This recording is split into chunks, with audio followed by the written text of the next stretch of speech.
আজকের ভিডিওটা প্রত্যেকের জন্য খুবই ইম্পর্টেন্ট। আজকে আলোচনা করব হজম শক্তি বাড়ানোর ঘরোয়া কিছু উপায়।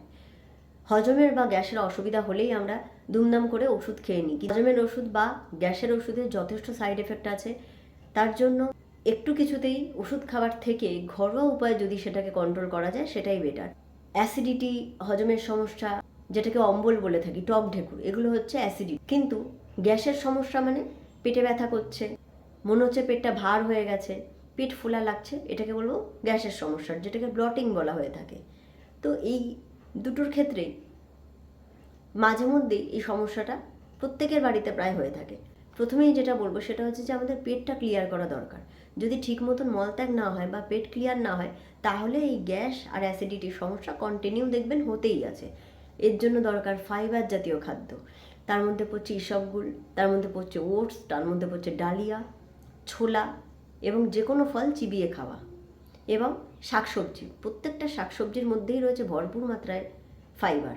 তো ফাইবার জাতীয় খাবার যত বেশি খাবেন তত বেশি আপনার পেট ক্লিয়ার হবে। নেক্সট হচ্ছে প্রোটিন জাতীয় খাবার। প্রোটিন খেলে কি গ্যাস কম হয়? না, প্রোটিন খেলে গ্যাস কম হয় না, কিন্তু প্রোটিনটা মেটাবলিজমে হেল্প করছে। এর মধ্যে পড়ছে পনির, ছোলা, ডিমের সাদা অংশ, এগুলো। এবার বলবো এমন একটা খাবার, এমন একটা জিনিস যেটা খেলে গ্যাসের সমস্যা বা অ্যাসিডিটির সমস্যা কমে যায়, সেটা হচ্ছে যে জিরা। সকালবেলা উঠে খালি পেটে জিরা ভিজানো জল, যেটা সাদা জিরা, খেলে গ্যাসের সমস্যা দূর হয়। আর একটা হচ্ছে মৌরি এবং জোয়ান। অনেকে কি করে, সাদা জিরা, মৌরি আর জোয়ান রাতের বেলা ভিজিয়ে রাখে, সকালবেলা উঠে সেই জলটা খেয়ে নেয় খালি পেটে। এটা হজম ক্ষমতা বাড়ায় এবং গ্যাসের সমস্যা দূর করে। নেক্সট হচ্ছে কাঁচা হলুদ। কাঁচা হলুদ কিন্তু গ্যাসের সমস্যা দূর করে।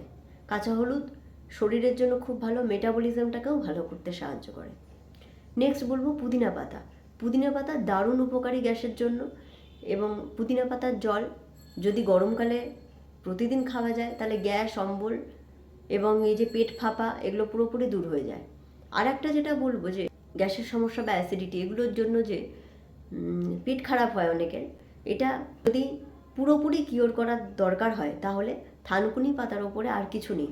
থানকুনি পাতা পেটের ফ্লোরাগুলোকে ভালো রাখে। আর একটা হচ্ছে যেটা বলবো সেটা হচ্ছে টক দই। টক দইও সেম, টক দইয়ের মধ্যে আছে ল্যাকটিক অ্যাসিড।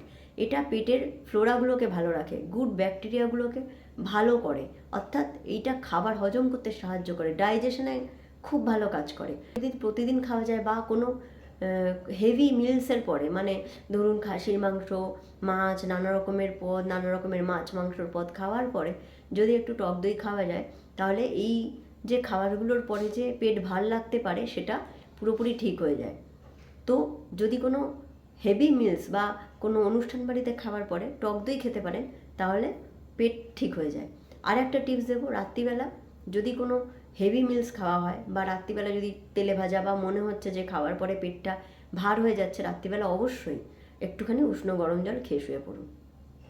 আর এমনিতেও প্রচুর পরিমাণে জল খেতে হবে।